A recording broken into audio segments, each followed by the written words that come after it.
Hello guys. आज की कक्षा में आप सबका स्वागत है। आज हमारा टॉपिक है सांख्यिकी। तो बात आती है सांख्यिकी क्या है। आंकड़ों संख्याओं का जो विज्ञान है उसको हम सांख्यिकी कहते हैं। सांख्यिकी के अंतर्गत हमको 3 चीज़ें पढ़नी है। पहला समांतर माध्य, दूसरी माध्यिका और तीसरी बहुलक। तो सबसे पहले बात चलती है हमारी समांतर माध्य, जिसको हम केवल माध्य या औसत भी कहते हैं। अब ये समांतर माध्य क्या है, तो समांतर माध्य जानने के लिए मैं कुछ एग्जाम्पल से शुरू करता हूँ। जैसे मान लीजिए कोई क्रिकेट खिलाड़ी है, उस क्रिकेट खिलाड़ी के द्वारा 10 पारियों में बनाए गए रन निम्न प्रकार से दिए गए हैं। पहले पारी में उन्होंने 60 रन बनाए, दूसरे में 70, तीसरे में 15, चौथे में 90, पांचवें में 72। इस तरह से बनाते बनाते 10वीं पारी में उन्होंने बनाए 200। तो ये जो है ये 10 पारी में इस तरह से बनाए हैं। पहले में 60, दूसरे में 70, तीसरे में 15, इस प्रकार से 10वें में 200। अब यदि कहा जाए कि उस खिलाड़ी ने फिर उस 10 पारियों में औसत कितना रन बनाया है, तो ये जो औसत जो है, औसत निकालने का जो तरीका है वही कहलाता है हमारा समांतर मध्य। औसत का जरूरत कब क्यों पड़ता है? औसत से हमको उस खिलाड़ी के उस खेल के प्रति स्तर का ज्ञान होता है। इसी प्रकार एक और उदाहरण ले लेते हैं। जैसे मान लीजिए बी नामक कोई छात्र है, उसके द्वारा विभिन्न विषयों में प्राप्तांक दिए गए हैं। पहला विषय मान लो कोई विषय गणित हो या जो भी है, पहला विषय में उन्होंने पाया 80, दूसरे में 82, तीसरे में 75, चौथे में 90, पांचवें में 77 और छठवें में 83।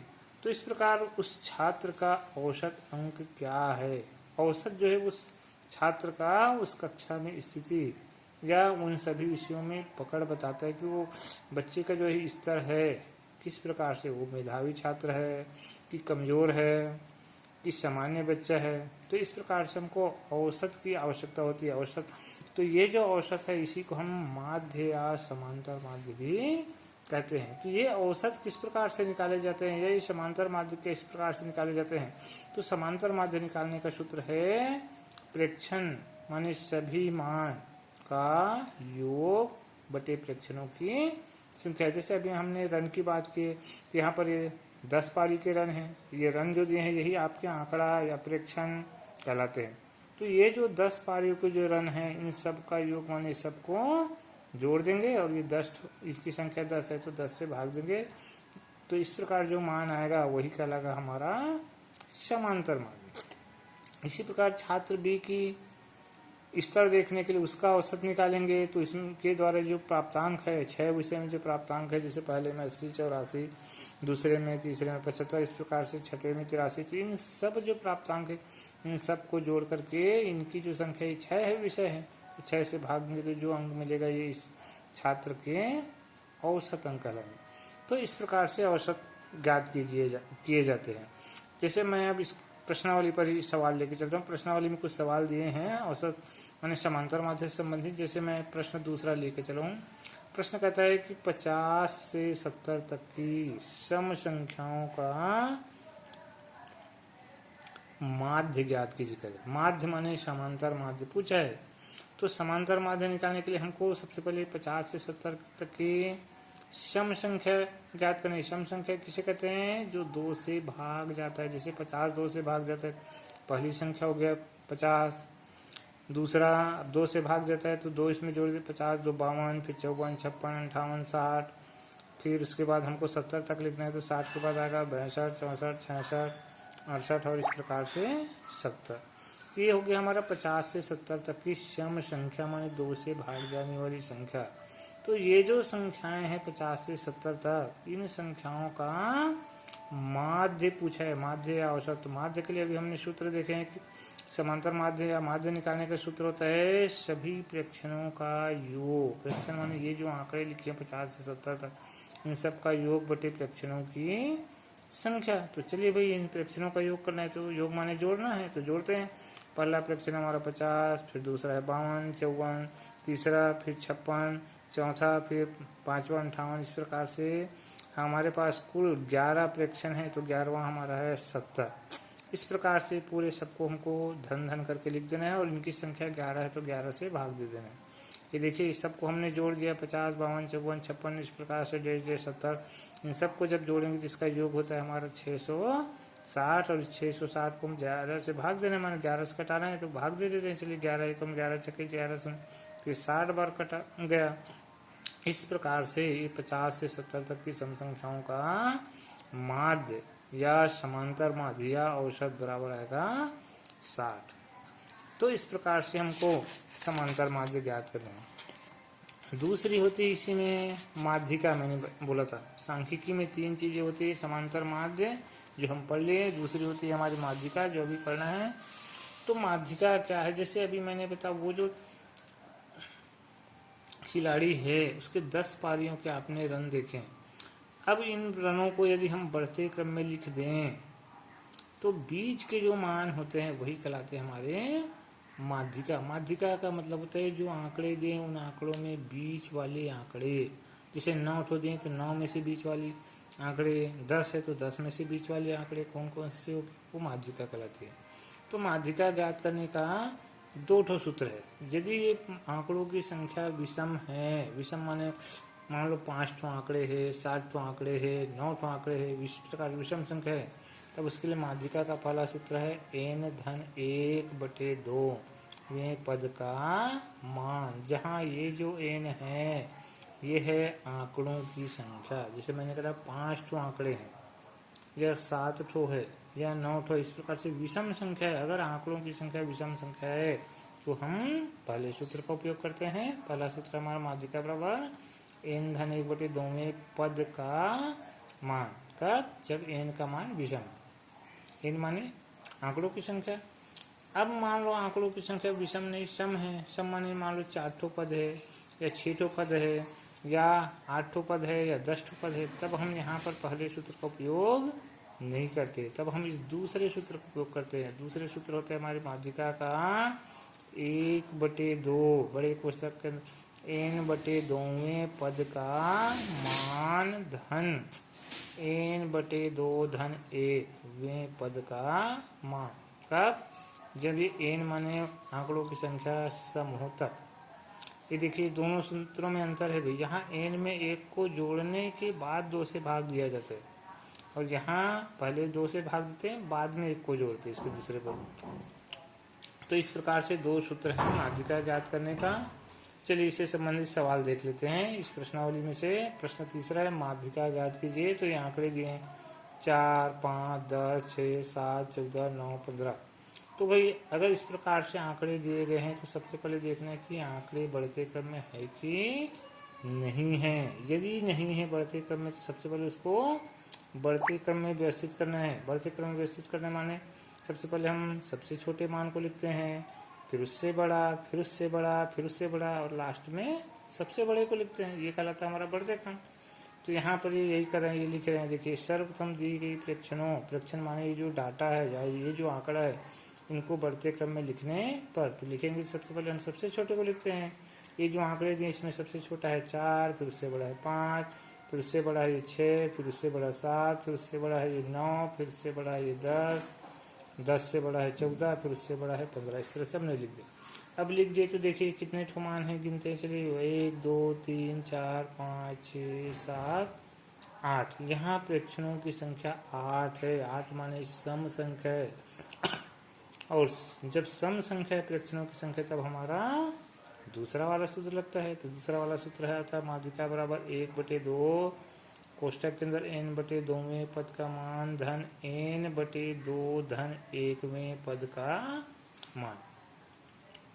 तो चलिए भी मान रखते हैं 1/2 n हमारा n माने आंकड़ों की संख्या है 8, तो n की जगह हम 8 रख दिए तो ये हो गया 8/2 में पद का मान धन 8/2 धन 1 में पद का मान। 8/2 होता है 4, तो ये 4वें माने चौथे पद का मान धन 8/2 माने 4 धन 1 माने 5, तो इस प्रकार से 5वें पद का मान। अब चौथे पद का मान देखिए कहाँ से देखना है, ये जो आंकड़े जो बढ़ते क्रम में लिखे हैं उसी में से हमको देखना है।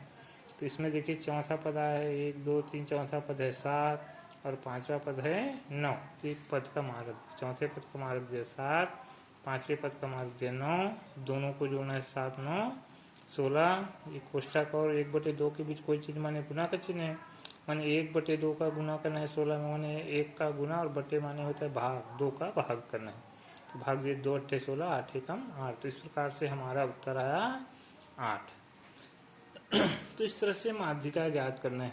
कब? जब आंकड़ों की संख्या सम हो तो, या पदों की संख्या सम है तो।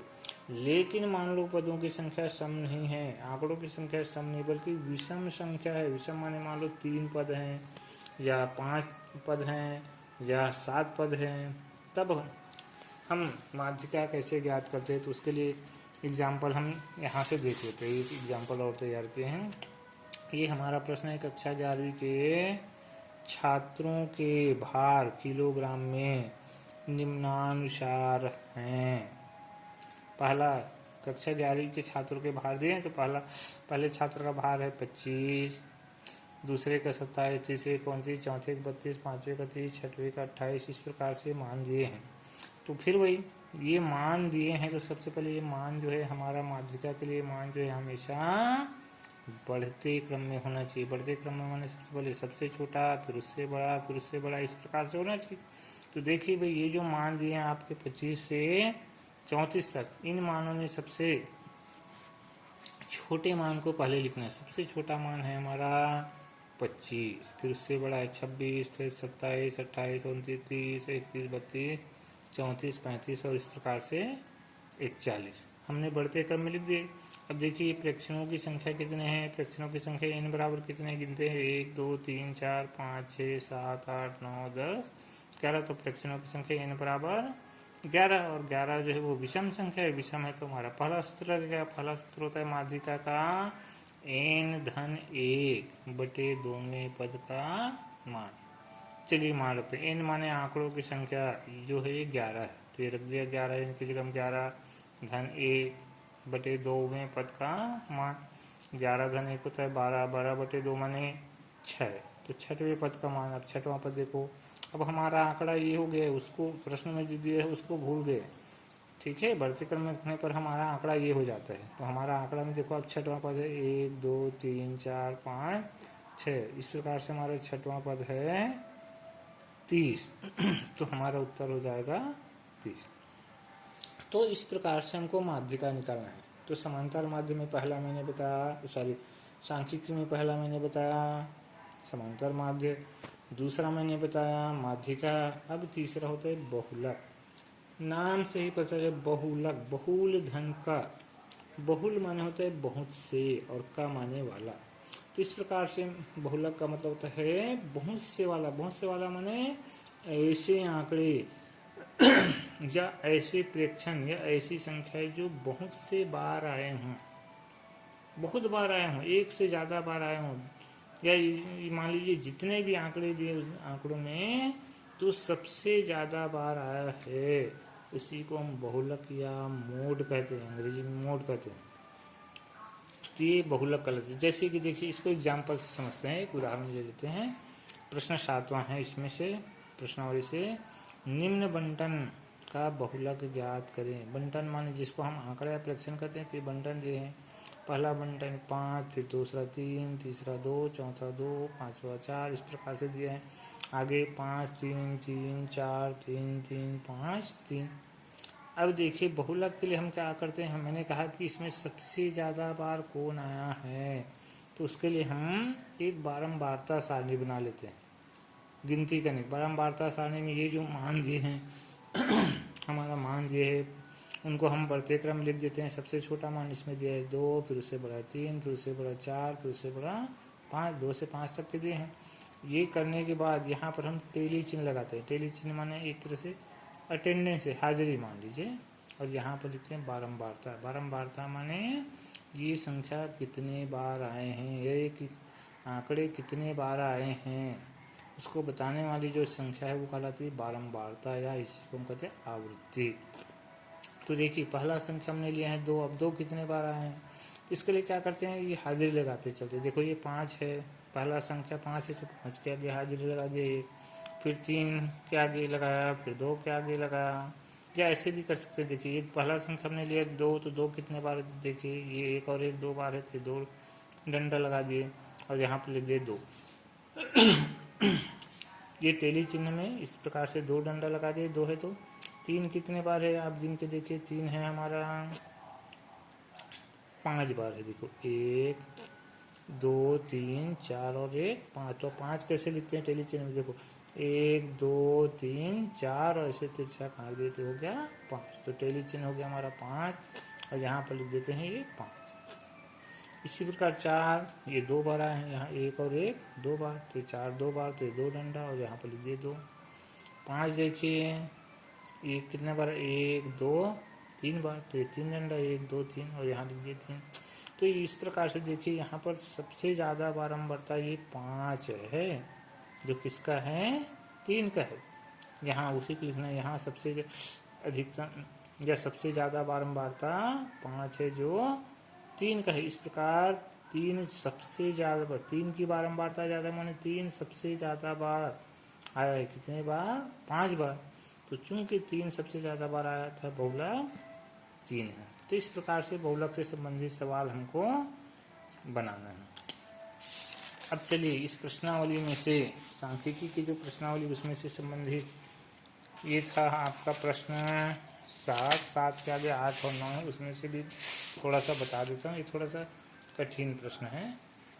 ये प्रश्न 8वां लिखिए, करे प्रथम 5 विषम प्राकृत संख्या। अब देखिए भाई, आपको 5 ठो विषम संख्या भी लिखना है, लेकिन ऐसी संख्या जो प्राकृत माने गिनती वाली संख्या। गिनती हम हमेशा 1 से शुरू करते हैं, 6वीं कक्षा में पढ़ते हैं प्राकृत संख्या हमेशा 1 से शुरू होती है। तो 1 से शुरू होने वाली प्रथम 5 विषम संख्या लिखना है। विषम माने जो 2 से भाग नहीं जाता।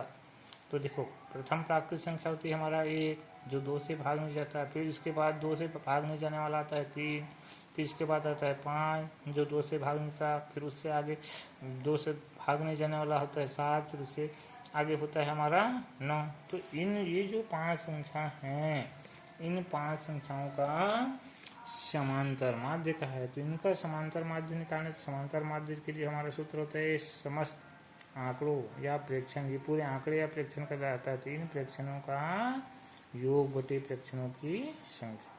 तो चलिए भाई, समस्त प्रेक्षणों का योग का है, तो इन प्रेक्षणों को जोड़ देते हैं। पहला हमारा प्रेक्षण है 1, फिर दूसरा है 3, तीसरा है 5, चौथा है 7, पाँचवा है 9। इस सबको जोड़ देंगे और बटे इनकी संख्या है 5, तो 5 से भाग दे दीजिए। चलिए जोड़ते हैं इसको, जोड़िए 1 और 3 4, 4 5 9, 9 दूनी 18 7 25, जोड़ आ गया 25 और बटे 5, 25 बटे 5 25 को 5 से भाग देंगे, 5 बढ़ जाएगा। जिस प्रकार से हमारा उत्तर हो गया 5। इसी प्रकार हमारा प्रश्न 9वां। प्रश्न 9 है, दिया है संख्याएं दिए हैं हमारा 8 5 x 6 10 और 5। ये जो संख्याएं जो दिए हैं, ये जो आंकड़े दिए हैं, इन आंकड़ों का माध्य 7 है कहा। तो इनका माध्य 7 में, इनका माध्य 7 के बराबर है। तो 7 और इसके बीच बराबर कुछ लगा दिए। लेकिन समांतर माध्य का सूत्र होता है, ये देखिए यहाँ पर देखिए ऊपर, प्रेक्षणों का योग बटे प्रेक्षणों की संख्या। तो ये लिख दिए माध्य बराबर प्रेक्षणों का योग बटे प्रेक्षणों की संख्या। तो ये भी माध्य है और ये भी माध्य है। तो चलिए माध्य लिख देते हैं। अतः देखो ये भी माध्य है, ये माध्य का सूत्र और ये माध्य के मान है, तो ये आपस में बराबर होंगे। ये आपस में बराबर माने प्रेक्षणों का योग बटे प्रेक्षणों की संख्या बराबर हो जाएगा ये 7। चलिए मान रखते हैं। प्रेक्षणों का योग, पहला प्रेक्षण हमारा 8, दूसरा है 5, तीसरा है 1, चौथा है 6, पाँचवा है 10 और छठवां है 5। इन सब का योग मैंने इसको जोड़ के लिख देना है, तो एक धन करके लिख दिए और बटे प्रेक्षणों की संख्या 6 ठो प्रेक्षण है, तो 6 से भाग दीजिए, बराबर 7 है। तो अब देखिए सबको जोड़ना है, तो हम जानते हैं कि सजाती राशियाँ एक साथ जुड़ दे। सजाती माने देखो ये 100 वाला है तो 100 वाले जुड़ेगा, बाकी बिना 100 वाले हैं तो बिना 100 वाले एक साथ जुड़ेंगे। चलिए बिना 100 वाले को जोड़ो, 8 5 13, 13 6 19, 19 10, 29 और 5 34, ये 34 और ये धन x बराबर धन x बटे 6 बराबर ये 7। 7 माने 7 बटे 1। अब देखिए इधर बटा में सवाल, इधर भी बटा में और बीच में बराबर का चिन्ह है। तो जब भी सवाल बटे में हो और बीच में बराबर का चिन्ह हो, तो हम हमेशा तिर्यक गुना करते हैं। तो चलिए तिर्यक गुना कर देते हैं। इस 1 का इधर जो 1 है नीचे, उसका गुना इधर के ऊपर से 34 धन x से करेंगे। 34 धन x 1, 34 धन x बराबर। इसी तरह इधर के नीचे का इधर के ऊपर से 6 सत्ते 42। अब हमको x का मान निकालना है, तो इस 34 का हम उधर पक्षांतर कर देंगे, तो ये 34 उधर जाकर हो जाएगा ऋण 34, क्योंकि हम जब भी पक्षांतर करते हैं, पक्षांतर करते माने एक पक्ष की राशि दूसरी पक्ष में लेके जाते हैं, तो जो जाता है उसका चिन्ह बदल जाता है। यहाँ पर हम 34 का पक्षांतर कर माने 34 को इधर से उधर लेके जा रहे हैं, 34 का चिन्ह बदल जाएगा माने उधर जाके ऋण 34। इस प्रकार से x बराबर हो गया 42 ऋण 34 माने 8। ये हमारा उत्तर है। तो इस प्रकार से ये सांख्यिकी के अंतर्गत हमने देखा समांतर माध्य ज्ञात करना, माध्यिका ज्ञात करना और बहुलक ज्ञात करना। आगे के पाठ में हम या आगे की वीडियो में हम पाई चार्ट या वृत्ता आरेख निकालना सीखेंगे। आज की वीडियो यहीं तक के लिए। आप सबको सुनने जुड़ने के लिए बहुत बहुत धन्यवाद। आशा करता हूँ कि आप इन वीडियो को देखने के बाद अन्य बच्चों को शेयर ज़रूर करेंगे, ताकि वो बच्चे भी अनलॉक की स्थिति में अपनी पढ़ाई को अच्छे से जारी रख सके और अपनी पढ़ाई की कमी की पूर्ति कर सके। धन्यवाद।